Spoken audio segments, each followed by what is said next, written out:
Semakin banyak barang yang kita punya di rumah, semakin banyak juga barang yang perlu kita tata dan kelola. Nah, jadi di tahun baru ini, coba kita belajar untuk menjadi minimalis dan mulai memilih barang-barang apa aja yang memang penting dan mulai memilih barang-barang yang memang kita butuhkan serta mulai menyingkirkan barang-barang yang memang kita udah nggak butuhkan lagi. Dengan cara ini kita bisa memaksimalkan barang-barang yang memang kita butuhkan dan kita juga nggak perlu menyimpan barang-barang yang memang udah nggak dibutuhin lagi daripada memenuhin rumah. Nah, jadi hari ini aku bakal kasih beberapa hal mungkin yang perlu kita buang di tahun 2023. Sebelumnya, buat kalian yang baru pertama kali mampir di channel ini, welcome, nama aku Karissa. Kalau misalnya kalian belum subscribe, jangan lupa untuk subscribe, nyalain lonceng notification, dan kalian juga bisa follow aku di Instagram. Jadi barang apa aja nih yang kita harus hempaskan di tahun 2023? Kita mulai dari shopping bag. Nah, saat ini kantong plastik itu digantikan dengan shopping bag.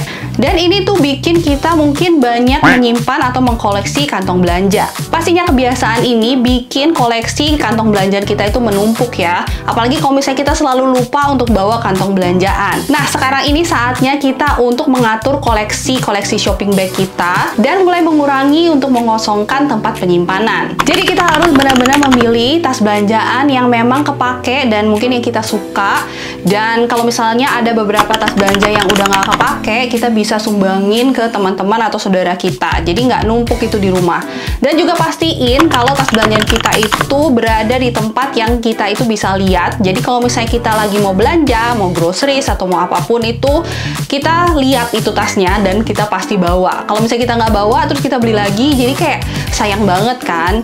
So, make sure kalian selalu bawa tas belanjaan ketika kalian mau belanja. Barang yang kedua adalah perlengkapan bayi. Nah, pastinya kalau misalnya kita itu udah memiliki anak, barang-barang bayi kita itu pasti banyak ya. Apalagi kalau misalnya anak-anak, dia itu kan cepet banget tumbuhnya dan setiap perkembangan itu tuh kayak ada barangnya tersendiri, entah itu dari baju, perlengkapan makan, dan segala macem.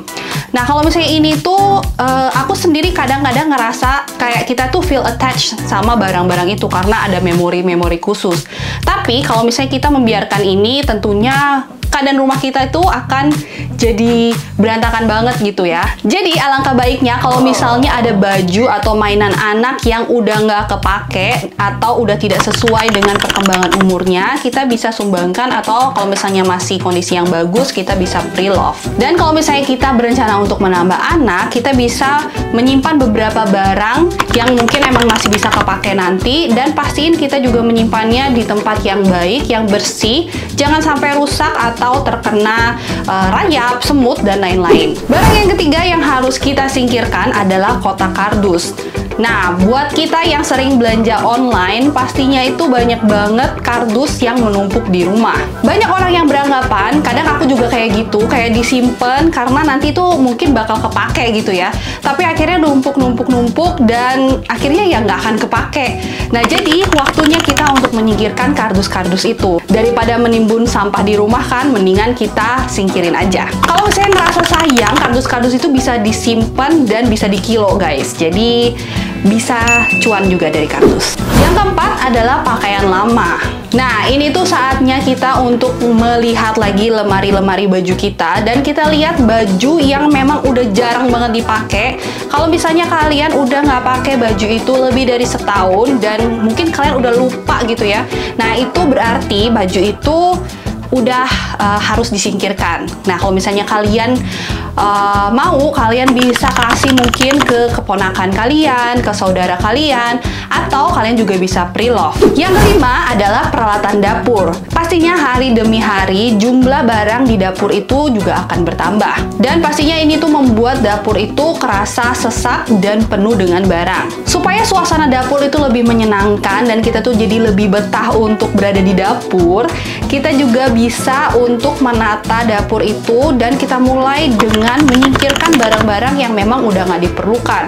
Kita bisa ngecek bumbu-bumbu atau beberapa makanan yang mungkin udah kadaluarsa atau udah rusak supaya terhindar dari keracunan makanan dan kita juga bisa membersihkan semuanya agar dapur juga terlihat lebih bersih. Yang keenam, Mulai untuk memeriksa laci-laci yang ada di rumah atau di kamar kalian. Karena biasanya ini banyak banget barang-barang random yang ada di dalam laci yang bikin laci kita itu berantakan. Jadi ini saatnya kita untuk menyortir barang-barang yang ada di dalam laci, mana yang benar-benar kita perlukan, dan mungkin kalau misalnya ada barang-barang atau sampah yang nyempil-nyempil di laci, itu kita harus buang supaya laci kita juga menjadi lebih bersih. Dan kita juga bisa menggunakan organizer untuk laci supaya barang-barang yang ada di dalam laci itu menjadi lebih rapi dan kita juga jadi lebih gampang untuk cari barang. Yang ketujuh, kita juga harus memeriksa barang yang ada di dalam kamar kita. Sebagai ruangan pribadi, pastinya kamar itu juga penuh dengan barang-barang yang kita simpan. Dan kadang mungkin barang-barang ini tuh menumpuk sehingga membuat kamar tuh menjadi berantakan. Dan kalau misalnya kamar itu udah terlalu penuh dengan barang, tentunya ini akan membuat rasa nggak nyaman.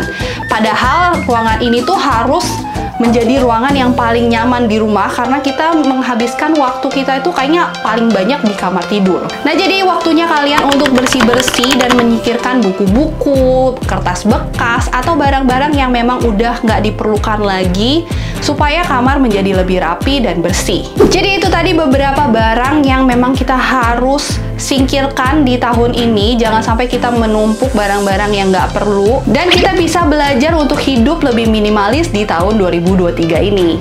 Semoga video ini bisa bermanfaat buat kalian. Jangan lupa untuk like dan share, dan tungguin juga video-video aku yang selanjutnya. Thank you so much for watching. I'll see you on my next video. Bye-bye!